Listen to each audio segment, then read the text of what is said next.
Hallelujah. আমার মনে অনেক আনন্দ এবং কি ঈশ্বরকে অনেক ধন্যবাদ জানাই যে আমার বোনের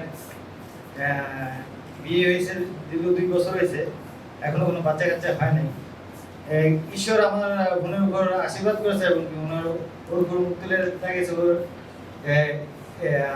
বাচ্চা হবে এই বছরেই। ঈশ্বর ধন্যবাদ করি, গৌরব করি, প্রশংসা করি যে তিনি আরেকটিবার সে আত্মসাক্ষর বলার সুযোগ করে দিয়েছেন। আসলে ধন্যবাদ দেই যে অনেকদিন হয়, আমরা অনেক বছর আগে অর্থাৎ 2-3 বছর আগে এখানে আমরা ওই কালাচাঁদপুর বিভিন্ন জায়গাতে আমরা দলীয়ভাবে গাড়ি থাকতে আমরা বাসায় বাসায় যেতাম এবং দিতাম, কিন্তু প্রায় বছরের বেশি হবে যে আমরা ওইভাবে কালাচাঁদপুরের দিকে যাওয়া হয় না। কিন্তু আমরা এখানে বিভিন্ন জায়গায় আমরা করছি। তো আমি অনেকদিন ধরে এটা মনে থেকে কষ্ট পাচ্ছিলাম যে আগে যেরকম আমি বিভিন্ন জায়গায় যেতাম, কিন্তু জানি না প্রভু আমাকে একটু সুযোগ করে দেওয়ার জন্য যেতে পারি এখন আবার বিভিন্ন জায়গায়। ঈশ্বর আমাকে সুযোগ করে দিয়েছিলেন গত পরশুদিন। যে কোনোভাবে হোক, কারো মাধ্যম দিয়ে হোক, যে কোনোভাবে ঈশ্বর কাউকে না পাঠিয়েছিল এবং আমি তার মধ্য দিয়ে সে কালাচাঁদপুর কয়েকটা জায়গায় আমরা বাসায় বাসায় গেছিলাম এবং প্রার্থনা করেছিলাম এবং সুসমাচার দিয়েছিলাম এবং বলেছিলাম যে এটাই যেন শেষ না হয় এবং এখন থেকে যেন আমরা নতুনভাবে শুরু করতে পারি। আর ঈশ্বরকে ধন্যবাদ দেই যে আমরা 2-3টা বাসায় আমরা গিয়েছিলাম, যেখানে আমরা সুসমাচার দিয়েছি এবং প্রার্থনা করেছি এবং বলছি যে আমরা প্রত্যেক সপ্তাহে আমরা 2-3 দিন করে আমরা যাব, যেখানে হোক আমরা যাব এবং আমরা সুসমাচার দেব এবং আমরা প্রার্থনা করব। ঈশ্বরকে ধন্যবাদ দেই যে আমরা নতুন করে আবার আমরা যেতে পারছি, বা বিশেষ করে আমি ঈশ্বর আমাকে আবার ব্যবহার করছে যে প্রথম প্রেমে ফিরে যেতে, যে তুমি প্রথম প্রেমে ফিরে আসো, যে যেখান থেকে তুমি শুরু করেছিলে। আর আমি সেখান থেকে আবার শুরু করছি যিশু নামে এবং ঈশ্বরকে আমি অনেক অনেক ধন্যবাদ দিই যে তিনি আমাকে সাহায্য করেছেন এবং সুযোগ করে দিয়েছেন।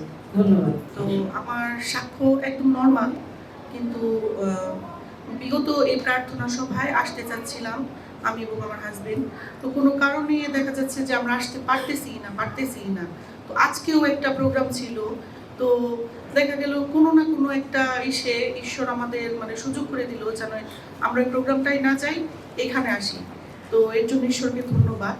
আর আরেকটা বিষয় হচ্ছে, কিছুদিন আগে আমি অফিস থেকে ফেরার অফিসে অনেক অসুস্থ হয়ে যাই। তো সাথে সাথে আমি ছুটি নিয়ে বাসায় আসতে থাকি। তো আমাকে আসার কেউ ছিল না, আমি একা আসতেছিলাম। আমার মাথায় এত যন্ত্রণা হচ্ছিল যে আমার মনে হচ্ছিল আমি ব্রেন স্ট্রোক করব। তো আমি শুধু আমার মাথা ঘোরাচ্ছিল, আমি কোনোভাবে রাস্তাতে আসতে পারছিলাম না।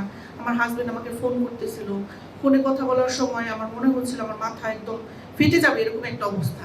তো আমি ঈশ্বরকে শুধু বারবার বলছিলাম, যিশু আমি বিশ্বাস করি তুমি আমার সঙ্গে আছো, আমার কিচ্ছু হবে না। এবং ঠিকই আমি একদম আমার বাসা পর্যন্ত সুস্থ শরীরে যেতে পেরেছি, আর এখনো পর্যন্ত আমি ভালো আছি। এর জন্য ঈশ্বরকে ধন্যবাদ। আরেকটা কারণ হচ্ছে, ছোট একটা বিষয়, কালকে আমি অফিসে যাচ্ছিলাম, আমার হঠাৎ লেট হচ্ছিল। তো আমি যেই গেটটা ধরে যাই রিক্সা করে অফিসে, তো কোনো একটা কারণে সেখানে সংস্কারের কাজ হচ্ছে, তো গেটটা বন্ধ ছিল। আমি বললাম, হে ঈশ্বর, সব দুঃখ কি আমার কপালেই লেখা আছে নাকি, যে আজকে লেট হয়েছে, আজকেই আবার গেটটা বন্ধ। কোনো একটা কারণে একটা রিক্সা, একটা সাইকেল, একটা ছোট্ট ছেলে একটা গ্যাসের বোতল নিয়ে সে শুধুই হঠাৎ করে এখানে গিয়ে গেটটা খুলে দিল।